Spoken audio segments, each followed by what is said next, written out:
बिस्मिल्लाहिर्रहमानिर्रहीम अस्सलाम वालेकुम। की हाल चाल है मेरे भैन भाई, उम्मीद करना ठीक हो।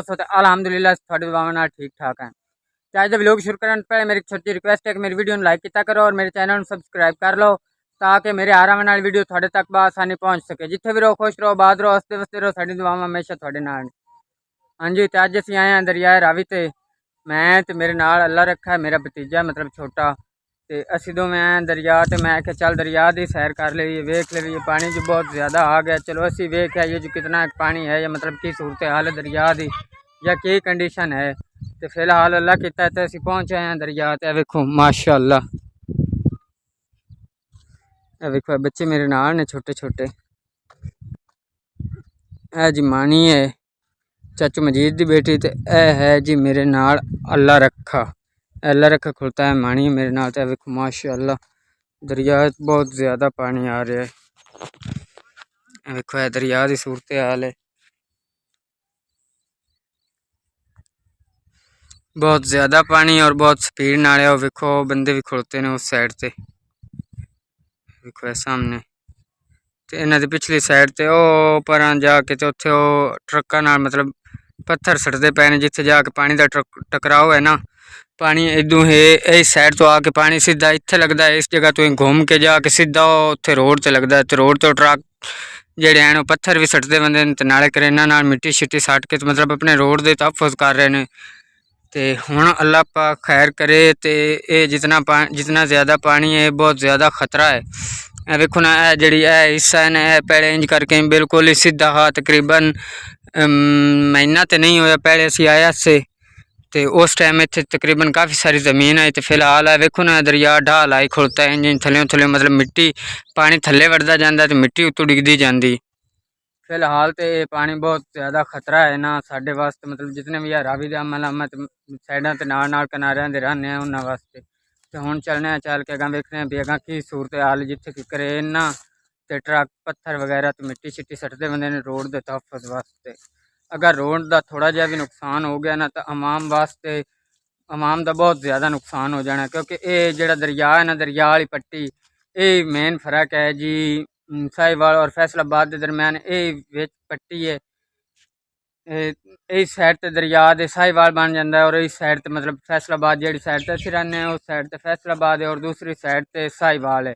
अगर दरिया की एक साइड एक लाइन इंज क्रॉस कर जासो तो फैसलाबाद, अगर वापसी में इस साइड ते क्रॉस करसो तो साहिवाल। हाँ जी, तो फिलहाल तो मैं आप इस तो अगे नहीं जा रहा जिथे कि मैं इस टाइम खड़ोता हाँ ना। मैनू खुद नूं डर लग रहा है कि ना कि जमीन विच जा पवे है जी असीं खड़ोते हैं तो नुकसान ना हो जाए, मतलब असीं इन्हें विच पवीए। इस वजह तो मैनू तो खुद नूं बड़ा डर लग रहा है। तो पानी बहुत ज़्यादा तेज़ स्पीड नाल है, तो ये फसलों का भी नुकसान बहुत ज़्यादा कर रहा है। इदू वेखो ना रूह गड्डी है तकरीबन इस एरिए तो लैके तो इतने तक किला हा लम्मा। तो वेखो ना तकरीबन उस ते 2 कनाली की भी चौड़ाई नहीं छड्डी। तो वह वेखो माशाअल्लाह औरतां विच मेहनत कर रही ने। वेखो है रूह चुकदियां बंदियां ने, क्योंकि हुण खतरा है ना, ये रूह अगर ना लगी जाए इस वजह तो मुड़ो मालिक जिहड़े ने चुकवा रहे हैं अपनी रूह। तो वेखो कितनी तेज़ स्पीड नाल पानी जा रहा है। अल्लाह पाक सब दे मालो जान की हिफाजत करे भाई, किसी का भी नुकसान ना हो, ना किसी का माली हो ना ही किसी का जानी हो, क्योंकि नुकसान तो नुकसान होंदा चाहे वह जान का हो या माल का हो। माल का नुकसान मुड़ भी लोग बर्दाश्त कर जाते हैं, पर अपनी जान के नुकसान तो बर्दाश्त किसी तो भी नहीं ना होंदा, क्योंकि जान का नुकसान हो गया तो फिर पिछे की रह गया। हाँ जी, तो हुण चलने आप उत्थे उस साइड ते जिथे कि क्रेन जी मिट्टी पा रही उत्ते पत्थर के पहले ट्रकों नाल पत्थर सटे ने, तो उस तो बाद हुण मिट्टी पाती पी क्रेन। तो चल के वेखने भी उत्थे की सूरत हाल है या की नज़ारा है। अल्लाह किता असीं रोड ते पहुँचे हैं, मतलब जिस जगह ते पानी टकरा रहा है। वेखो ए पानी जो है ना इस साइड तो आके सीधा इन जाके तो वेखो है रोड के उत्ते बिल्कुल रोड के नाल ही टकरा रहा है। पत्थर जो है तकरीबन हफ्ता पहले तो स्टीमें लगो है पत्थर। वो वेखो उस साइड से नाल ट्रक हालें तक खड़ोता, मतलब जो पत्थर सट्टन वाला।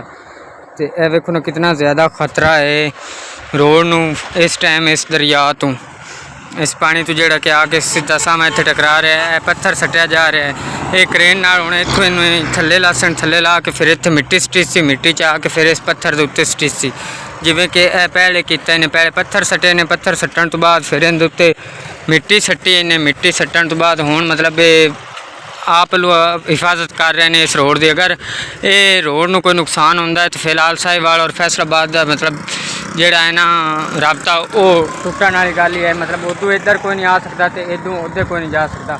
इस साइड से फैसलाबाद है और इस साइड से साहिवाल जी साइड तो क्या ट्रैफिक आ रही है। वेख सकते हो तुम ट्रक खड़ोते नहीं, ट्रक भी खड़े ने इत्थे ते ओ अगे क्रेन लगी हुई है। चल के विखाने थानू भी क्रेन जिमें कि मिट्टी पा रही उत्ते पत्थर पहले सटे ने बाद हुण उत्ते मिट्टी पाते पे ने।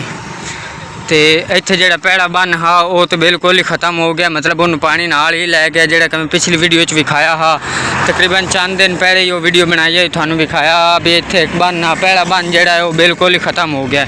हुण वो अगे वाले बन खड़ोते ने मतलब वो जिहड़ा दूसरा ते तीसरा पर दो बन हाले तक खड़ोते ने तो वो बन लोड़ गया है पानी नाल जिहड़ा कि पहले थानू विखाया हा।